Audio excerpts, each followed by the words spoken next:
জবাব দাও, জবাব চাই, জবাব দাও। গরিব মানুষ মেডিকেল কলেজে চিকিৎসা পাচ্ছে না কেন? মুখ্যমন্ত্রী জবাব দাও, জবাব চাই, জবাব দাও। গরিব মানুষকে সরকারি স্বাস্থ্য পরিষেবা থেকে বঞ্চিত করা চলবে না, চলবে না, চলবে না। চক্রান্ত করে গরিব মানুষকে নার্সিং হোমে ঠেলে দেওয়া চলবে না, চলবে না, চলবে না।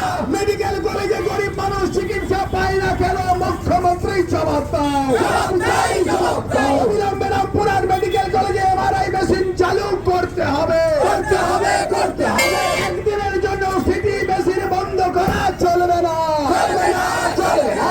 ব্লাড ব্যাংকে দালাল চক্রের বিরুদ্ধে করতে হবে একসাথে। এই দাবিতে আমাদের অবস্থান চলছে, চলবে। এই দাবিতে আমাদের অবস্থান চলছে, চলবে। ইনকিলাব জিন্দাবাদ, জিন্দাবাদ, জিন্দাবাদ। হাসপাতালে দালাল চক্রের বিরুদ্ধে লড়তে হবে একসাথে। হাসপাতালে দালাল চক্রের বিরুদ্ধে লড়তে হবে একসাথে। ব্লাড ব্যাংকে দালাল চক্রের বিরুদ্ধে লড়তে হবে একসাথে।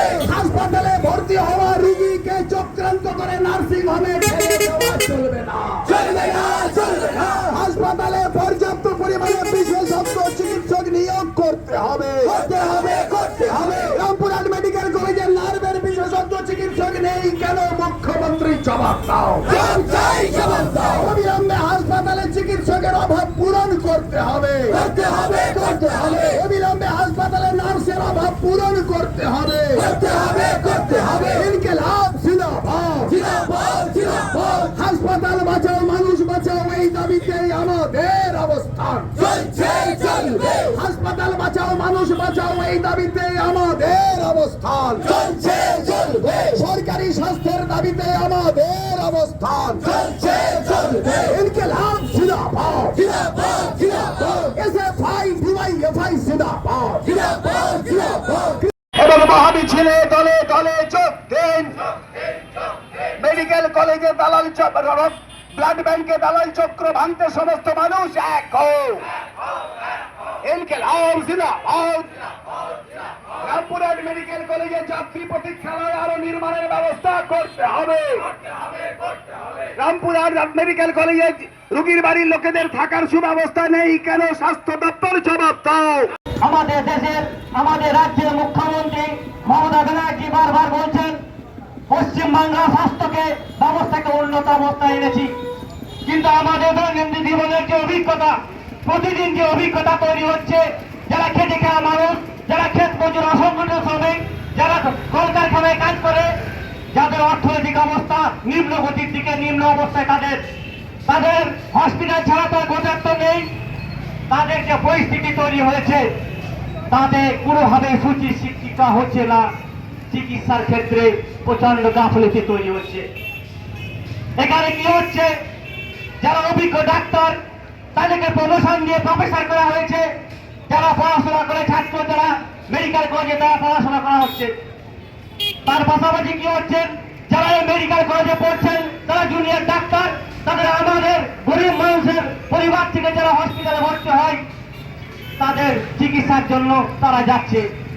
তারা যদি কলেজে পড়ে, তারা যদি মেডিকেল সম্পর্কে ধারণা তৈরি করার জন্য তারা জবাব দাও।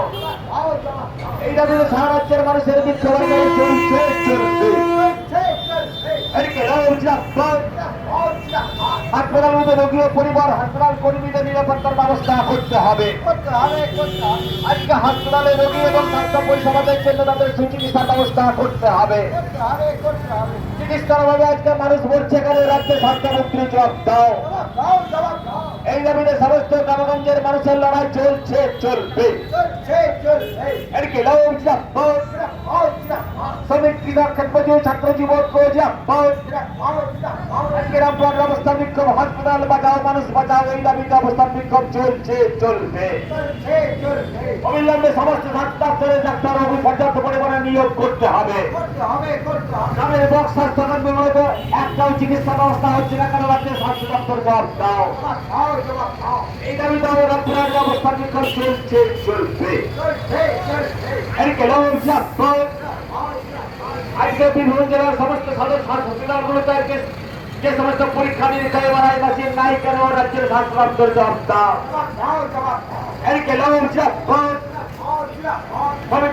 শহরকে যানজট মুক্ত করতে হবে। অবিলম্বে রামপুরার শহরকে যানজট মুক্ত করতে হবে। মেডিকেল কলেজের সামনের রাস্তা ঘন্টার পর ঘন্টা যানজটে অবরুদ্ধ কেন? পুলিশ তুমি জবাব দাও। রামপুরহাট মেডিকেল কলেজের সামনের রাস্তা ঘন্টার পর ঘন্টা যানজটে অবরুদ্ধ কেন? পুলিশ প্রশাসন জবাব দাও। যানজটে অবরুদ্ধ রামপুরহাট শহরকে মুক্ত করতে সমস্ত মানুষ এক হও। রামপুরহাট শহরের বিপর্যস্ত ট্রাফিক ব্যবস্থা পুনর্বহালের দাবিতে সমস্ত মানুষ এক হও। যানজটে অবরুদ্ধ রামপুরহাট শহরের বিরুদ্ধে সমস্ত মানুষ এক হও। মেডিকেল কলেজের সামনের রাস্তাকে যানজট মুক্ত করতে হবে। রামপুরহাট মেডিকেল কলেজের সামনের রাস্তাকে যানজট মুক্ত করতে হবে। ইনকিলাব জিন্দাবাদ। হাসপাতালের সামনে পেছনে সমস্ত ক্ষুদ্র ব্যবসায়ীদের পুনর্বাসন দিতে হবে। উচ্ছেদ হওয়া সমস্ত ক্ষুদ্র ব্যবসায়ীদের পুনর্বাসন দিতে হবে।